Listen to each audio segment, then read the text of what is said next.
that drip drip. Everybody tripping, slipping on my drip. Got swag and we drip. Got swag and we drip. Welcome back, Swagteam. It's your boy, the Swagologist, back again with another SwagU movie review, and today we are doing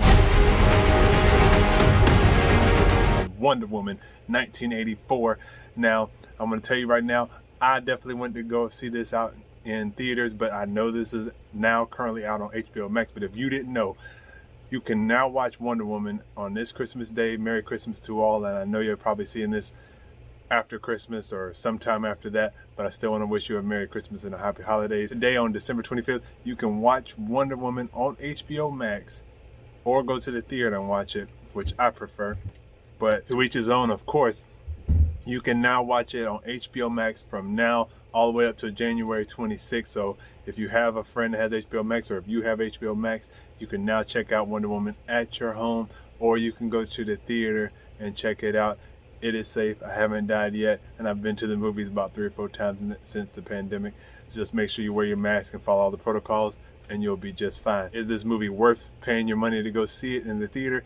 Absolutely, I think so. If you have seen the first Wonder Woman, I think you'll love this film just the same. Quick caveat right now, if you're scared of spoilers, if you don't like any spoilers of any kind, I'm gonna tell you overall, I like this film a lot. I think it's definitely worth seeing. I think you should see it now, whether it's on HBOMAX or in theaters, and that it's a story about truth and love and how to overcome lies and things of that nature. And I think you should go see it. That's my little non-spoiler. I may do minor spoilers or spoilers throughout, so that's my caveat. So if you haven't seen this film, make sure you stop the video right now, give it a quick pause, go see that thing, either go in the theaters or click on your HBOMAX and watch it right there in the comfort of your own home. I understand being safe in this COVID thing is crazy, but like I said, if you follow the protocols at your nearest theater, you'll be just fine with seeing it in the theater, and it's definitely worth seeing it on the big screen. But with all that out of the way, let's get right into it. I really enjoyed this film. Like I said, I love that this is more of a, I know there was things coming out in other people's reviews and early remnants of it failing in China and whatnot because it didn't have enough action or what have you, but this is because this movie is more of a story-driven, character-driven film, and I think Patty Jenkins did an amazing job with her ability to do that and drive the film with character, but it doesn't go without its action. We actually start off with a lot of action in the very beginning, because we start off back on Themyscira with all the Amazons, and they're doing this basically a triathlon race to see who can live up to being the best warrior of all. And Diana, a young Diana, is participating, and we get to see her aunt and mother again. I love seeing them.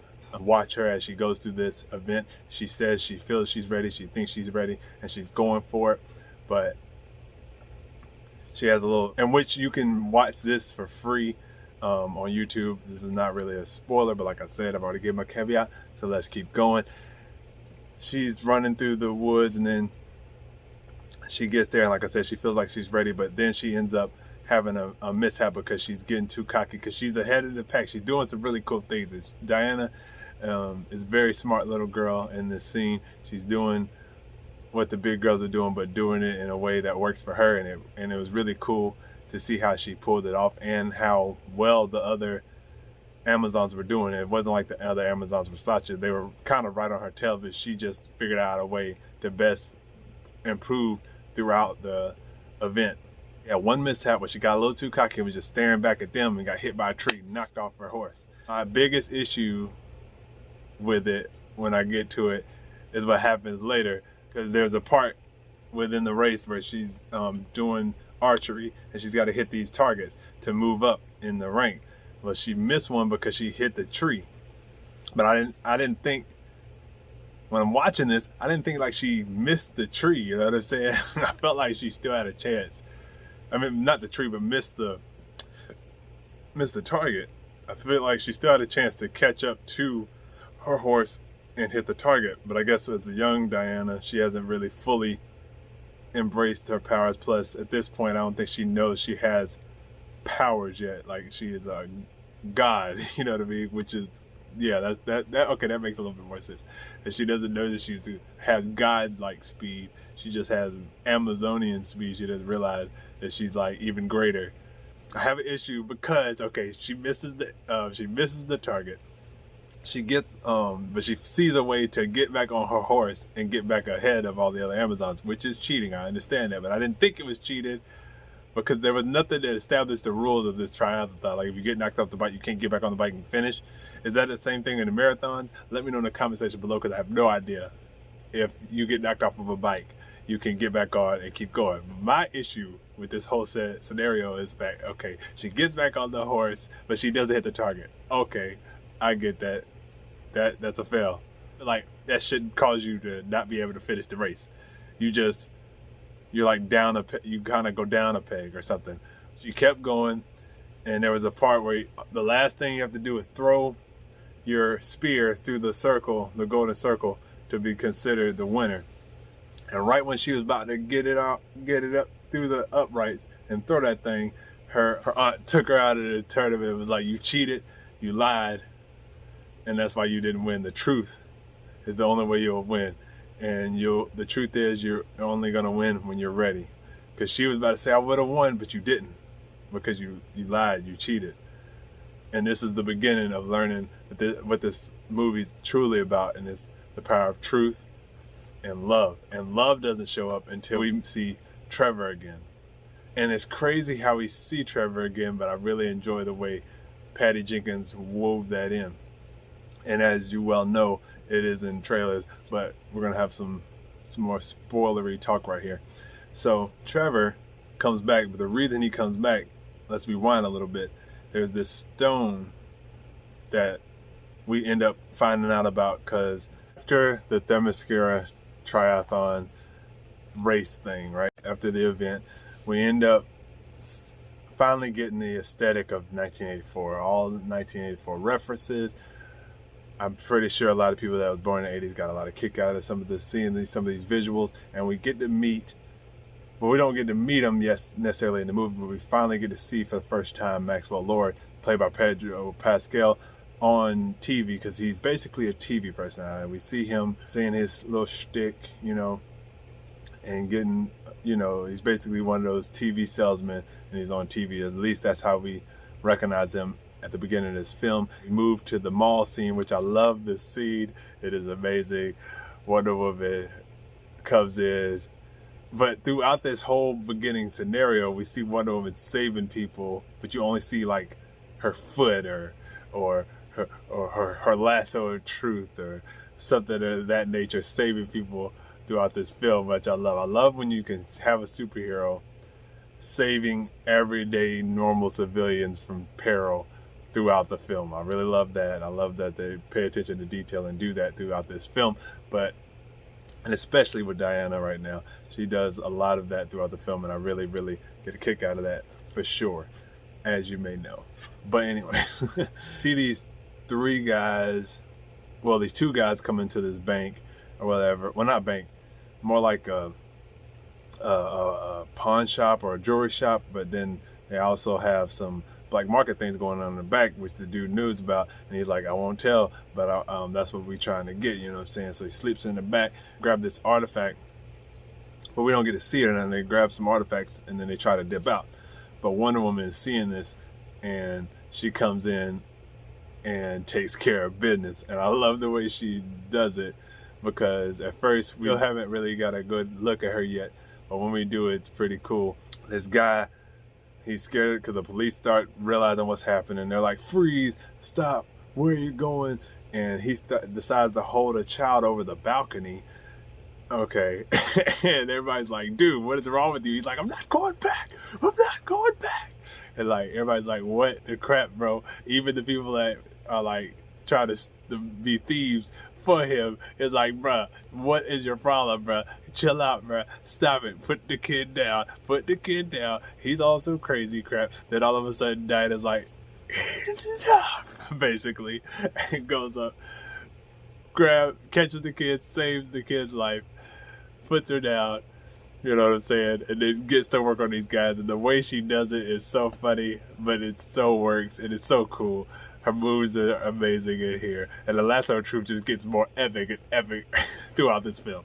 I mean, the Lasso troop is just the truth. You know what I'm saying? Paul Pierce, who is the truth? Okay, the thing is fire. But anyways, but the thing I love about the ball scene, the absolute most, is there's a little black girl that comes up, and she comes up with so much swag. She has so much Wonder Woman swag. I hope we meet this little girl sometime in the future. Probably not. We probably ain't going to get a reference on her name or none of that. I'm going to have to go to the credits and find out if she has a name that's referenced for something else, you know what I mean? I feel like there's some other people in this film that have that same effect. But anyways, she comes up with so much swag, and she's like, basically she's like, you were so cool, or whatever. But then she's about to get in the line of fire, so one of them throws her out the way, but throws her, like, slides her across the room into some bears. She's like, it's just awesome.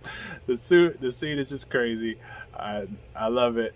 It's one of my favorite parts of the film, and that black girl just was awesome. And then, like, when Wonder Woman stops the criminals, she looks back at her and she's like, shh. And then the black girl's all like, because she's not good at winking yet, because she's little, and it's awesome. I love that little kid. She was cool. We started to get a sense of how Diana has been living these last these many years, ever since we last saw her in Wonder Woman. And we see her through pictures, and we get subtle references of how she lived past her friends that she met in Wonder Woman, and how they've grown older and stuff like that, and probably have passed away more than likely now. And then we also get subtle references to her love for Trevor, and you get to pick up on that through the watch, through her at dinner, and then leaving dinner and seeing a plane fly by and just thinking about him. You know, you can tell without the story saying anything, you can tell her love for Trevor. And that's why I feel like Patty does an excellent job of making this a character, story-driven movie, and doesn't need a bunch of action to be a great movie. And in my opinion, this is one of those great movies. And then we finally get to meet Barbara Minerva, and at first she was giving me Jamie Foxx as Electro in Amazing Spider-Man 2 vibes, the way she was set up a little bit, but it's actually done much better. Even though, hear me out, I do like Amazing Spider-Man 2. I know a lot of y'all don't, but I do. But I did have a little issue with the way Jamie Foxx's character as a outsider that no one cares or wants to talk to, like Kristen Wiig as Barbara Minerva in this film, is portrayed. I had little small issues here and there with that in that film, but in this film it was done perfectly, spot on.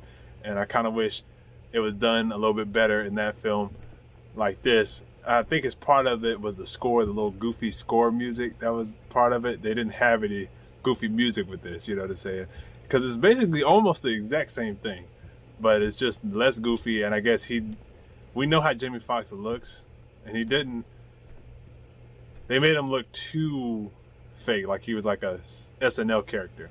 I still have love for that film, but we're not talking about that film. I'm talking about Wonder Woman 1984, and Barbara Minerva, like I said, was done very well. We meet her and we see how she's an outsider. No one notices her, no one helps her out, but the first one to help her, of course, is Diana. And we get to see them meet for the first time and learn each other. But sadly, we know where Barbara will end up becoming the Cheetah. But I love finding out her story and how she becomes this outsider that no one cares about to becoming who she ends up, you know what I mean? And I love that journey that we go through in this film.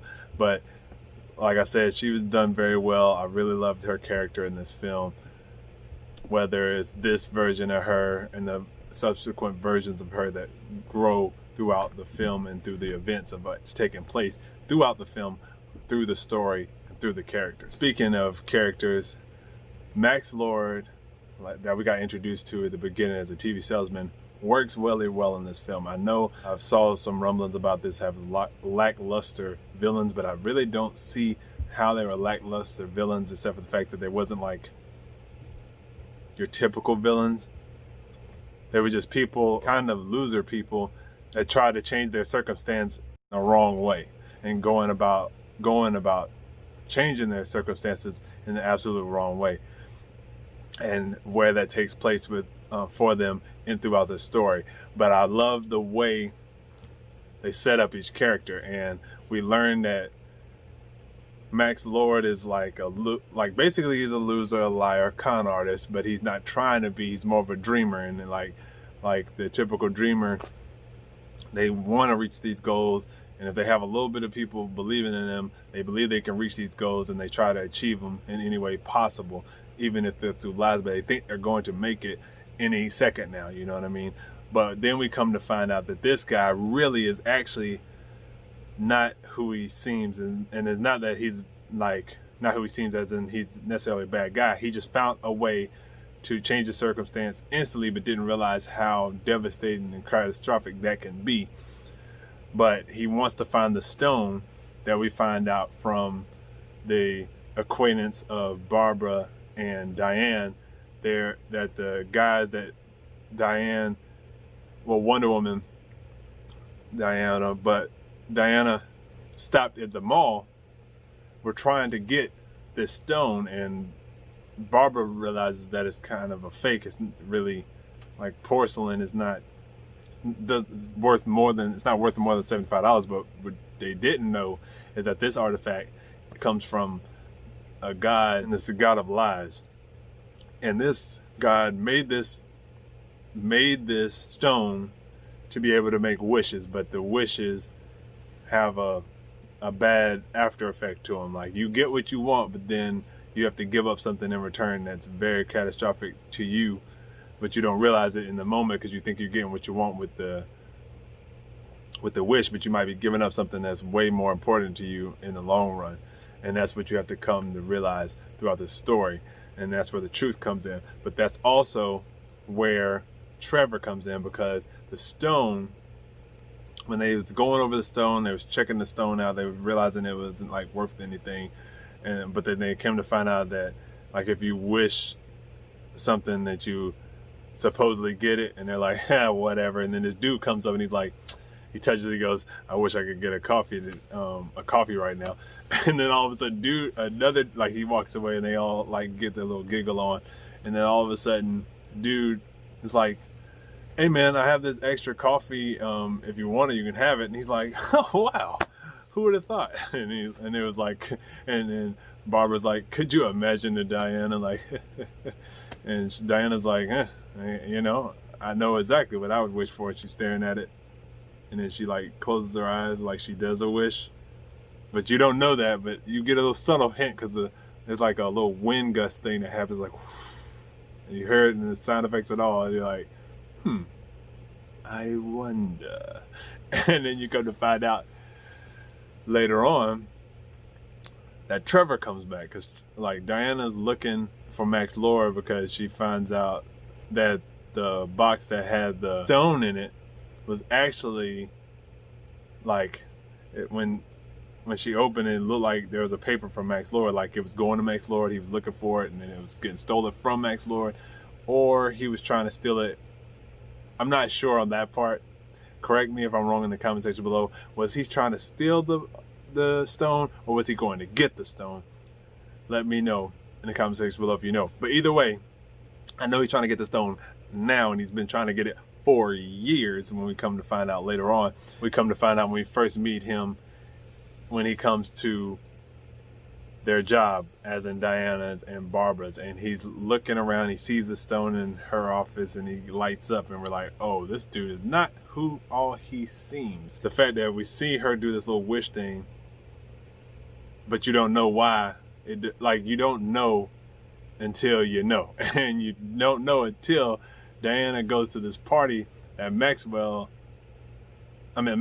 is holding with the office, because he's giving them so much money, so he's invited everybody to this party, when all he's really trying to do, he figured out where the stone was, and he's trying to get the stone. Then he found out that it's with Barbara, so he's trying to get it from Barbara. But does anyone know that Barbara came into her office that night after dealing with this guy? Because there was a guy that came and tried to attack her, and Wonder Woman shows up in the nick of time, but it wasn't Wonder Woman, it was Diana. But Diana shows up in the nick of time and kicks dude up off of her that was trying to, you know, do something bad to her, and she wasn't able to fight off herself, but luckily Diana was there to save her. But Diana kicked the man super hard all the way across the screen, and she was like, "How did you do?" And Diana was like, "Oh, it was just the leverage of his weight. It's really easy to do. I could teach you how to do it later." And I love how she said that to throw off Barbara from her sin of her having superpowers and whatnot. She just let her know, oh, it's just like, you know, something that, like, she explained it in a scientific way that really kind of doesn't make sense, but you like let it slide because you can't explain it any other way. And I love that. And that's a ongoing thing, but not necessarily ongoing throughout the whole film, but it comes back, and we'll get to that in a few. With that happening, Barbara decides to go straight to the office because Diana tells her to go home, but she goes straight to the office. She grabs a stone and she wishes. And what she wishes for is to be more like Diana, sexy, beautiful, confident, strong. But what she doesn't know is she just gave herself Amazonian powers. And I mean, the sexiness comes as well. So with that being said, when we get to the party that Maxwell Lord is presenting them, she looks amazing all of a sudden, like just overnight. Cause she wakes up, she starts fixing herself, she takes off this ridiculous dress pants skirt thing she has on. She takes that off, and all of a sudden she got these nice body curvaceous pants on, showing her body off, and everybody's noticing her, and now she's being noticed everywhere. You know what I'm saying? So it's a automatic change. So you know these wishes are working, but what did Diana wish for? I wonder. She gets to the party, as in Diana. And even before that, we get some more of Barbara and her sexiness, because she goes to get ready for the party. She's getting dressed, and she has these heels. And when we first meet Barbara, she's terrible at walking in heels. But what she didn't even realize is, like, like just now when she was wearing the curvaceous pants that I was talking about with the green, she had some green heels on. All of a sudden, she was about to fall, because like we've seen her at the beginning, she's terrible with heels. She almost falls every time she's walking. And then all of a sudden, dude spills like mop water, and she jumps on this little table stool and keeps walking. And he's like, "Dang, you're good at the heels." And we're like, "What?" And Barbara's all like, "What?" But okay, cool, whatever. Thank you. You know what I mean? But now she's still convinced she's bad at heels, so she tried out a dress for the dress and some heels on, and all we see is the heels, and the heels is pretty fly. The heels is hot. You know what I'm saying? We don't see her yet, and the lady is like, "You should try them on. They look good on you from what I can see right now." You know what I'm saying? Looking at under the thing, and she's like, "I don't know. I'm bad in heels. I don't know." And then she comes out, and the girl's like. Like, bruh, I don't know what you smoking on, but girl, you is fire right now. You is hot, you know what I'm saying? Period. You know what I'm saying? You is on one right now, girl. You is doing it. You know what I'm saying? You got these niggas like, damn, Shen. You know what I'm saying? You is on it, right? And she's all like, "I don't know." Like, bruh, look at you. How do you not know? She's like, "I'll take it." Yeah, that's what the girl was thinking. So they get to the party.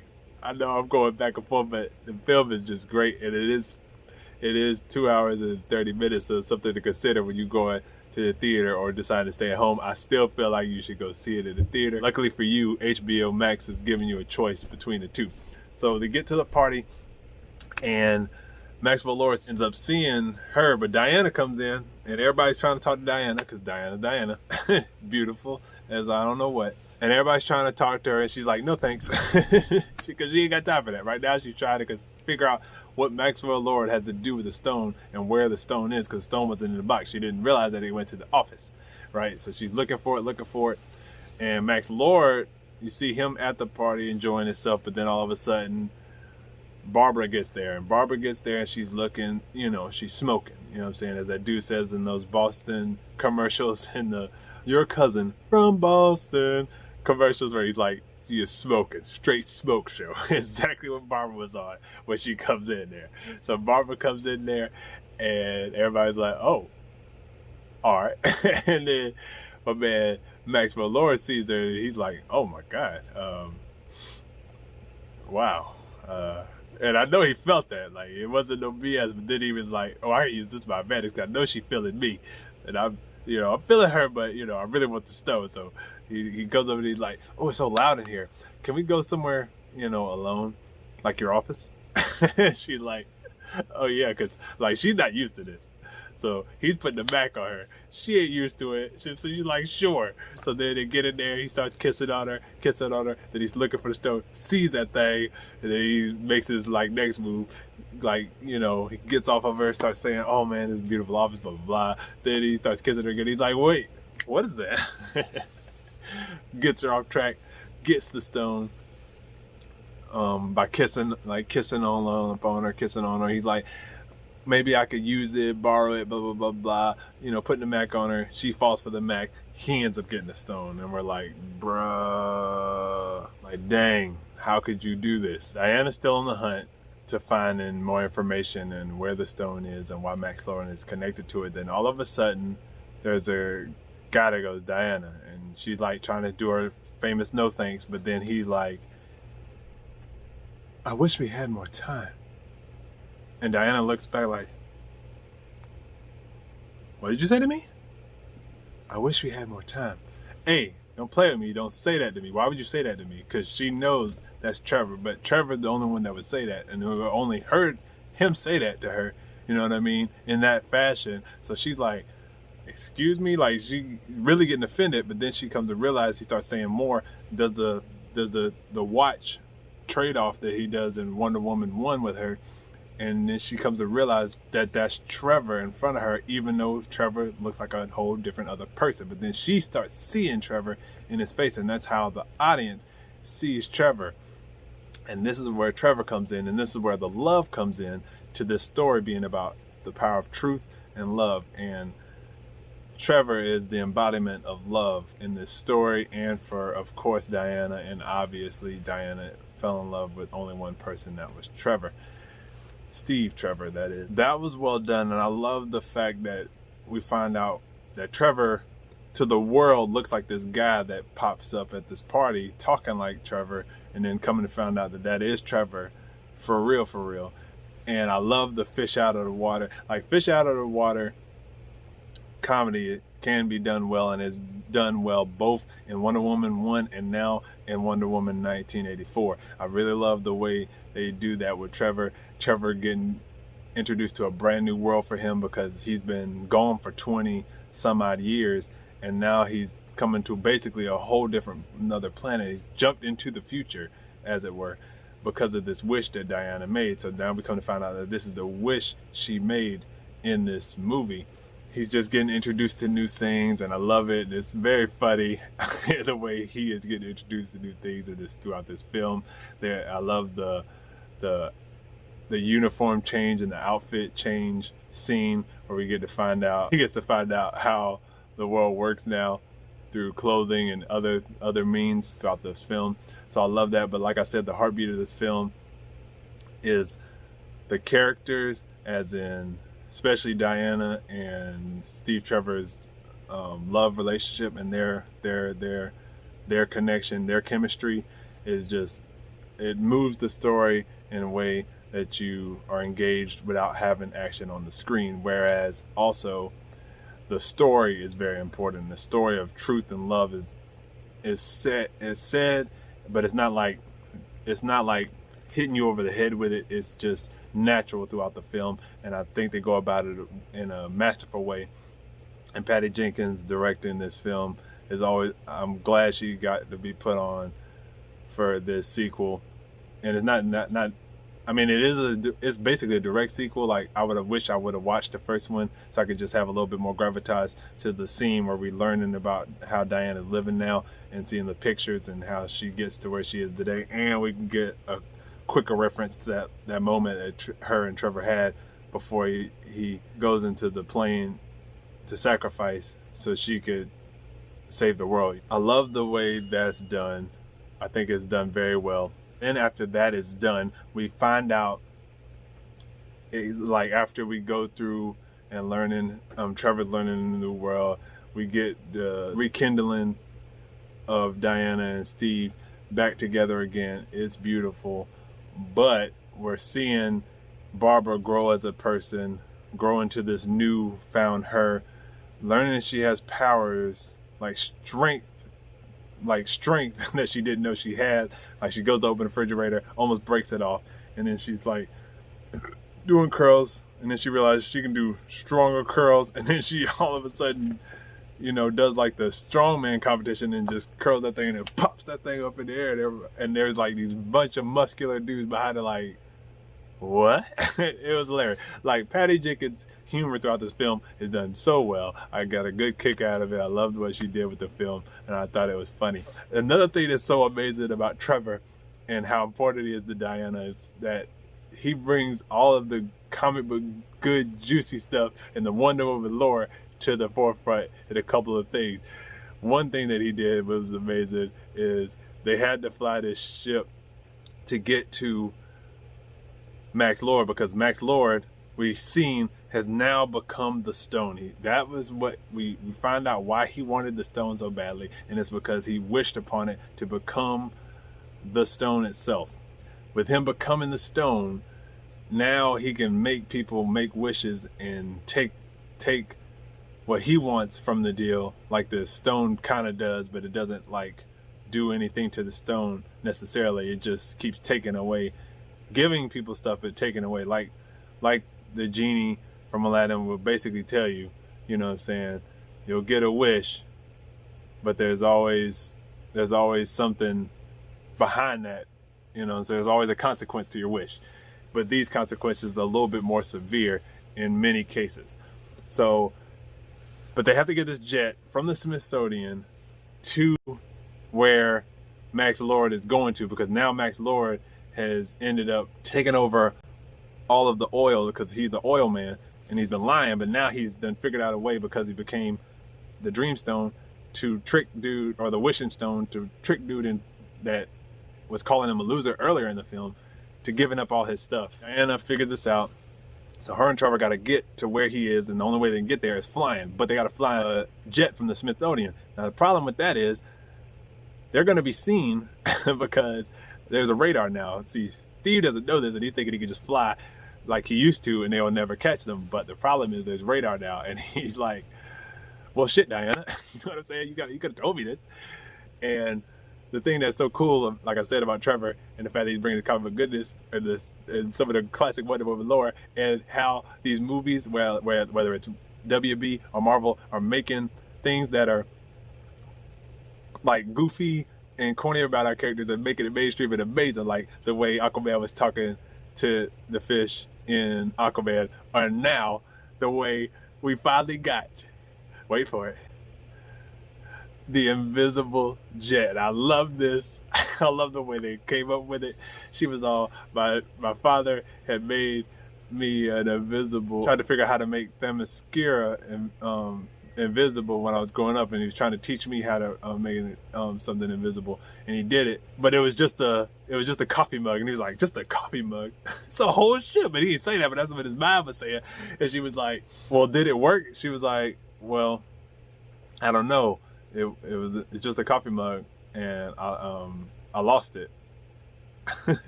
So then she does like this little, she builds it up, she touches the ship, and it goes invisible, and it was awesome. I love that. I'm glad that because of her relationship with Trevor, she's pushed to make things happen that we think about. We don't know how they're going to make it work, but Trevor and her relationship makes things work, and that's one of the things that was really cool about Trevor being in this story. Then we find out why Maxwell Lord is trying to go to where he's going. It's because there's this guy in the magazine. He's the king of oil in this Middle Eastern country, Egypt, I believe, actually. And they're talking to Maxwell's talking to him, trying to get his business, get his oil. But then he comes to find out that dude sold his oil after he made his wish. Now, his wish was to make Egypt basically like it used to be back in the ancient times, and which would give him claim to it. And, you know, that's what he really wishes he could have. And all the people that live there can't go in there anymore. You know, he wishes that, but he knows it's unattainable, so he's not worried about it. So he just says it, not knowing that this dude can literally make this stuff happen. And that's what he's trying to explain, but he thinks he's just pulling some bull jive. And all of a sudden, this wall starts building up, and ancient ruins start growing out of the ground magically because of the stone who Maxwell has become. So Wonder Woman and Steve have to get there to save the day. Right now it's Diana and Steve, but Wonder Woman makes an appearance when they finally drive past and see Maxwell Lord in his vehicle with the guy that he just stole his security detail to take him back to the States, because, or at least back to his plane to get to the States, because he just stole it from that guy, because the guy didn't have the oil, he sold it. So he's like, well, screw you, I'm taking your security, and you can deal with the city that's obviously going to come for you because of what you've done now. And he's like, what? Stop the car, and they're gone. So Diana is like, screw this, let me Wonder Woman up. And when she Wonder Woman's up, it is awesome. This is one of my other favorite parts of seeing Wonder Woman, because she is doing the thing here. But then we start seeing what her unforeseen consequence within her wish, and that is that she losing her powers. And I'm like, yo, that's rough. That's real rough, because that can't happen. You know what I'm saying? We can't have Wonder Woman lose her powers and expect to save the day. So now we find out that she can be hurt, and that's not a good thing whatsoever. And we seeing Barbara get a little bit more unhinged. Barbara ends up going to find information about where the stone is from, because Diana has a suspicion about what's going to happen tragically with this stone. After we see her get injured by our weapons, which is a no-go for Diana, she comes face to face with Maxwell Lord on the first truck, because she does this amazing, kicks the ship up, flips up. I love this part in the trailer as well. And she lands on this on the front truck where he's in. And she's like, where's the stone? You don't know what you're doing. You don't know the power it holds. And he's all like, you're looking at it. And that confuses her a little bit, but he ends up getting away. So then she tells Barbara to find out exactly where it's from. So Barbara goes to do that. And when she's looking for it, dude's trying to hit on her and stuff. And he's all like, what else do you need? This should keep you busy. What else do you need? You need some water. You need a snack. You need me, huh? And she's like, no thanks, and I'm already done. And then he's like, you ain't gotta be mean about it. And you can tell she's getting a little bit more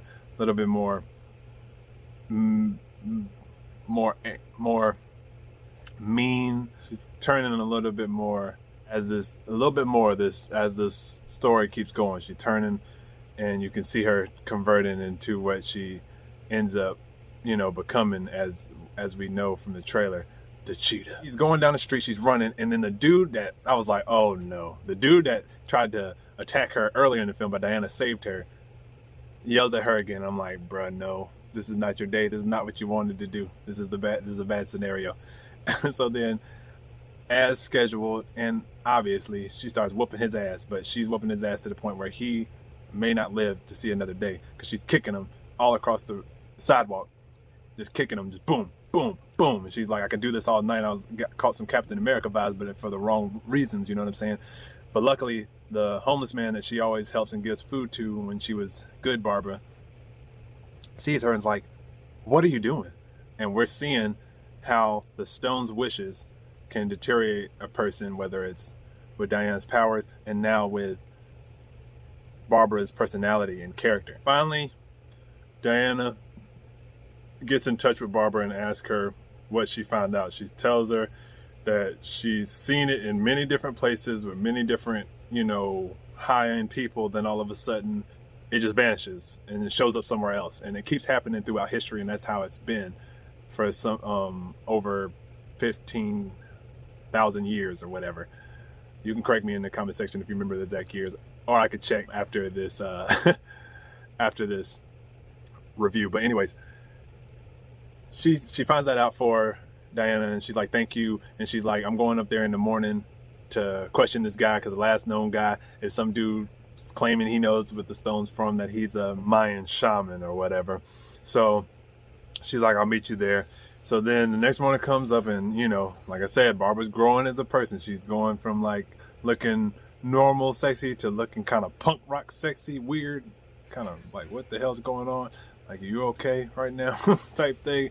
And that's what she's rocking to go see this dude. And Diana and them, like, as soon as she finished knocking on the door, Diana and Trevor right behind her. She's like, that was fast. And then they go in and they start questioning dude. Dude looks kind of like one of those guys that be handing around flyers all the time, talking about they know everything, but they look like they know absolutely nothing. And she asked him if he was a Mayan, and he's like, my grandfather, you know, and she's like, no, you're not. My great-grandfather was, blah, blah, blah. Then they open his book, and then you find out that this stone was made by the god of lies, like I was saying earlier, and that there's obviously a catch to anything that he makes, because he's all about lies and stuff. And the catch is, once you make a wish, you have something terrible behind it that's not good. Whereas with Barbara, she's losing her humanity, and with Diana, she's losing her powers and what makes her what makes her Wonder Woman. You know what I mean? And the world doesn't. They need Wonder Woman. They need Diana to be who she is and not change just because she has Trevor. But that's the sad part of this, is that Diana finally gets Trevor back after 20 long years and loves him deeply, and we get that. We can feel that. We can feel that it's palatable in this film. And the fact that she has to lose him to gain her powers back, she can't fathom that, so she's trying to figure out another way. So she kind of agrees with Barbara, who's realizing that the only way to stop this from happening is everybody renounces their wish. And she don't want to give up. She's finally being noticed, finally being cared about, finally feeling love, finally feeling strong, finally feeling like she can handle herself. And she doesn't want to give that up. And everybody's telling her that everybody has to give their wishes up or they're all going to die.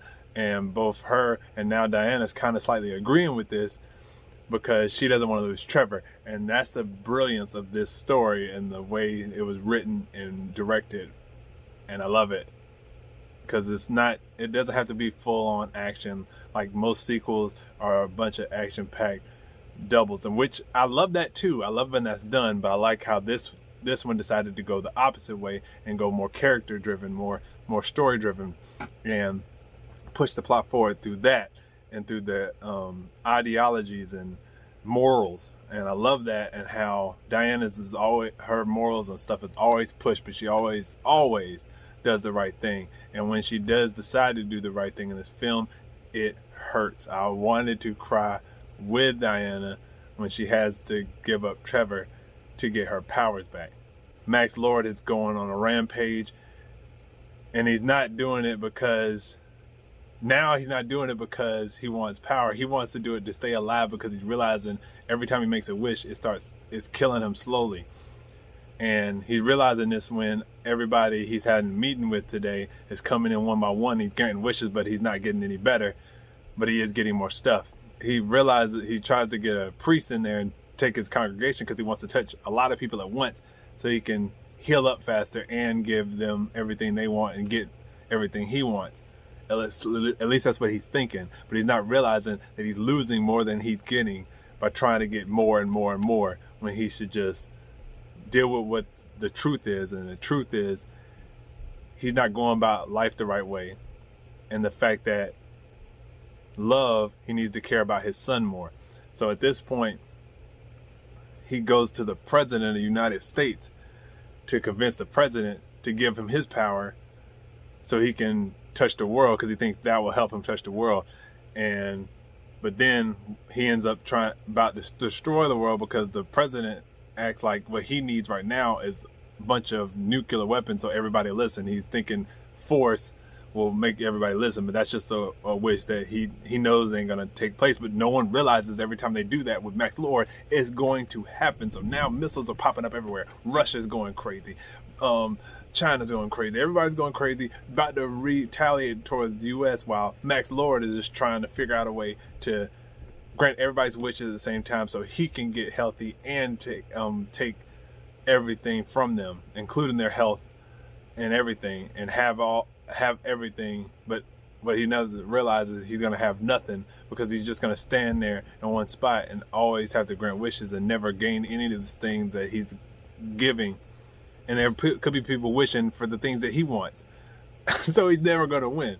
But it takes Diana and her heroicness to save the day. But before that, she has a deal with Barbara, because now Barbara finally shows that she's upset about this, because right when they're trying to catch Maxwell before he can reach the president, they have to deal with Barbara pre-complete turn. And she's finally converted her mindset to, you're not stopping him, and if you do, I will kill you. But she's realizing it's killing Diana, because she's seen her get hurt, and she's knocking her down, knocking Trevor around, and she's like, if you ever come at him again, you will die. So then she gets with Maxwell to get on the plane to go see the president, and then to go to where the president ends up giving Maxwell more than he offers, because Maxwell asks what this thing is that they're looking at. It's a top secret satellite dish that can, or communication system that can talk to the whole world at one time. Every computer, monitor screen,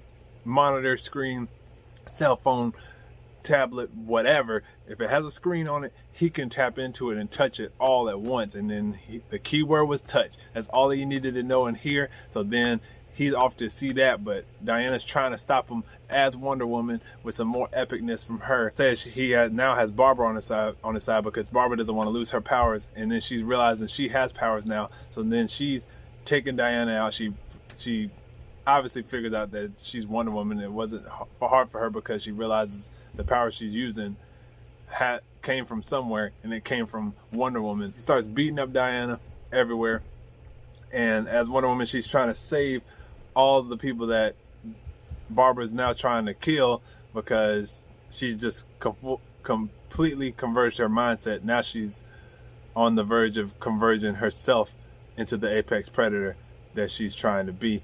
And what causes this is when she finally finishes off Diana and makes her question her motives and ideology, which leads her to doing the right thing. Like I said, Diana always does the right thing in the end.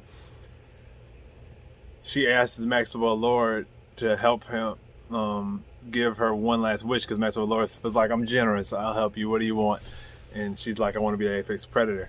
So she becomes the Cheetah. So the only way Wonder Woman can get to and stop Maxwell Lord is if she has to get through the apex predator. And she is awesome. Like, the fight between her and Wonder Woman is great. The only caveat and little small detailed issue I have with it, it's all in darkness. You really can't fully on see, at least not at the theater I went to.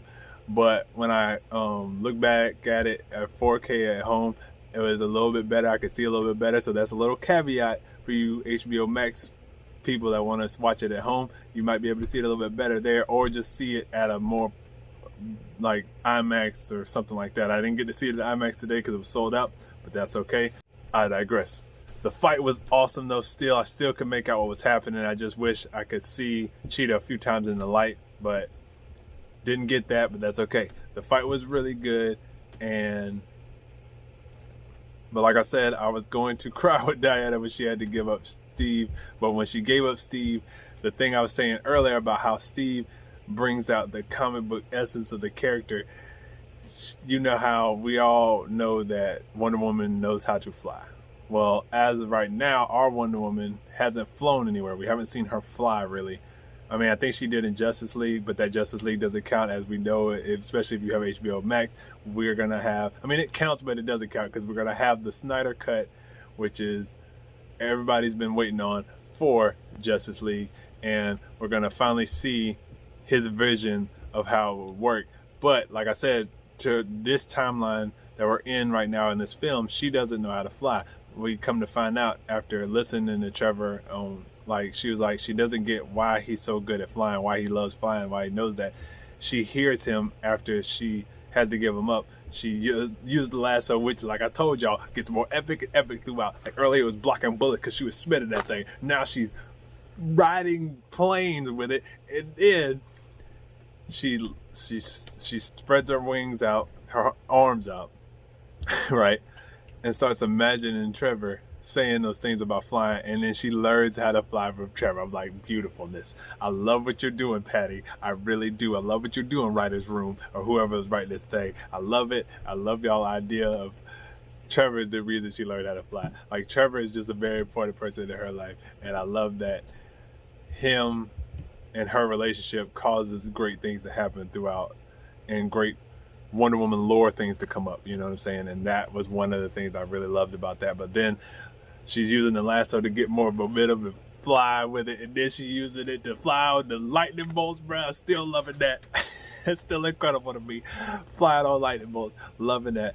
So we get a lot of that through this film, and I thought that, I mean, through this sequence, and I love that. We get to the fight, and before we even get to her fighting in the cheetah, she gets into the Asteria armor. Now, Asteria was brought up to Trevor back when her and Trevor had to have a talk about she's gonna have to let him go, but she doesn't want to. And he sees it in the corner, and she's like, oh, this is worn by our greatest warrior of all time, and her name was Asteria. You know, she was the best of us. And what happened was all the Amazons had to put all their armor together to make her one grand armor, to be able to hold back the will of men and the army of men to save the Amazons and get them to Themyscira. So she sacrificed herself for the greater good. So we think. So yeah. So then she comes in, flies in to stop Max with that armor on after sacrificing Trevor, flying for the first time. She has the golden wings, and she starts fighting and taking people out. It was nuts. It was awesome, and it was smart to wear that because she was coming into a place that's heavily guarded because it's a secret base, hiding this technology for Maxwell Lord to be able to grant every wish. And right now he's currently granting every wish that comes up, and it's getting nauseating and crazy out there. It's World War III out there, and just between people, Russia's trying to blow up nukes and shoot them off. Diana has a fight with Cheetah. She ends up winning, of course, but then she has the fight with Maxwell Lord, but Maxwell Lord's power is going out of control and it's pushing Diana back. She can't even reach the man, and she's trying to figure out a way to get them. So she's using the lasso, which is the goat, and try to catch him. Can't seem to catch him, and it looks like all hope is lost. And Diana's just sitting there, and she's talking to Max.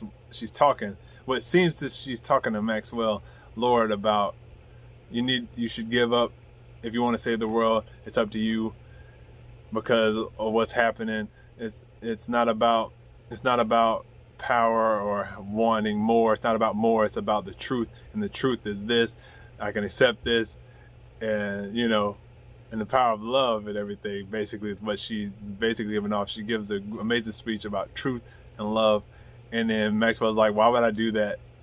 Why would I give up all this?" You know what I'm saying? And she was like, "I wasn't talking to you. I was talking to everyone else." And then he looks down and he realizes the lasso of truth is wrapped around his leg. So she's got him, and she's broadcasting through him with the lasso of truth to everyone on the planet.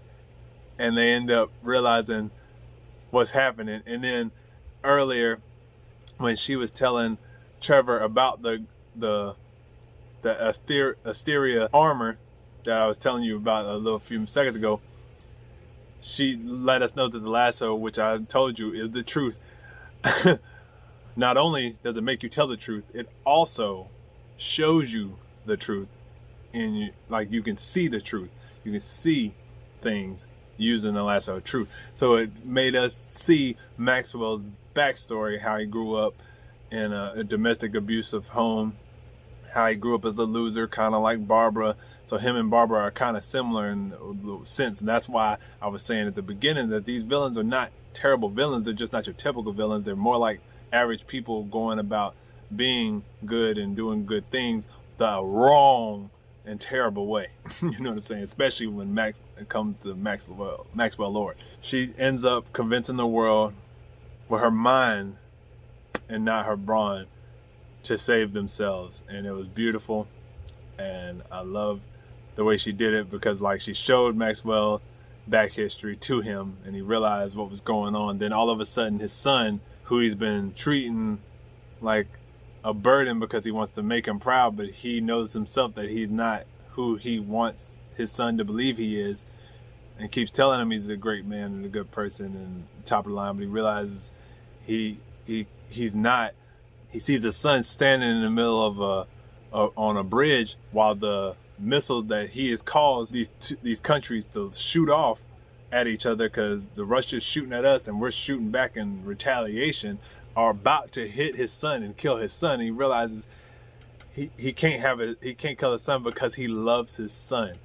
And the truth is, he needs to renounce his powers and renounce his wish to save his son. And that's exactly what he did. And it's crazy how all it took was the truth, him to realize the truth, that he loves his son, to save the day. It didn't take Wonder Woman, it just took Diana. And I love that about this film. But my SwagU grade for Wonder Woman 1984 would have to be a solid A+. This movie was great. I really enjoyed it. Had a great time with it. It was funny, it was sad, and it was good all at the same time. By the way, for you people at home or you people in the theater, there is a mid-credit scene. There is no after-credit scene, but this mid-credit scene was incredible. So what takes place is we go back to, it looks like it's still 1984, and we see the city just average Joe normal, and we see what looks to be Diana walking, you know, in her cover my uniform outfit up. She's walking down the street, because it seems like she doesn't want to be just seen as Wonder Woman all the time. She just wants to be Diana most of the time and save the day as Wonder Woman, kind of like a vigilante would when they don't want everyone to know that they're being saved by her, but she just comes in and saves the day and walks out, but doesn't keep it a secret type of thing. And all of a sudden this pole falls down and she catches it and then puts it to the side and saves this woman and her child. And she tells her mom, hold the baby for me, because she wants to go tell this lady thank you. And she's like, thank you, I really appreciate you saved our lives. I had to come tell you thank you, miss. And then she turns around and it's the OG the original Wonder Woman, and I loved it. And guess what she said her name was? Asteria, the best of us all. And then she was like, I've been doing this for a very long time. And then she looks dead at the camera, gives us a little wink, and I was like, geeking. You know what I'm saying? My geekness was like, yes, yeah, love it. But let me know how you feel about Wonder Woman 1984 in the comment section below. If you're new here and you're trying to join the Swag Team, make sure you hit that subscribe button down below. Hit it right here when it pops up on the side. Also, if you want to be the first Swag Team to see a video when it pops up on the channel, make sure you hit that subscribe button, join the Swag Team, then a notification bell will pop up. You click that ding, and you never miss a video. It pops up on the channel, whether it's on your computer, cell phone, tablet, whatever. It'll pop up in your notification bar anytime I drop. So make sure you do that so you don't miss on any of the swag when it drops. But yes, man, I love Wonder Woman 1984. I really hope you enjoyed the review. If you did like this review, make sure you give it a big thumbs up. It helps with the channel. But if you didn't like it, I ain't tripping. Look at Jordan, I ain't pippin'. But let me know your favorite parts in the comment section below. Let me know if you agree with me about how this is a story-driven, character-driven plot, and if you enjoyed that, let me know all of that in the comment section below. I hope to see you in the next review, and until the next video, I love y'all 3000. I'll holla. Peace.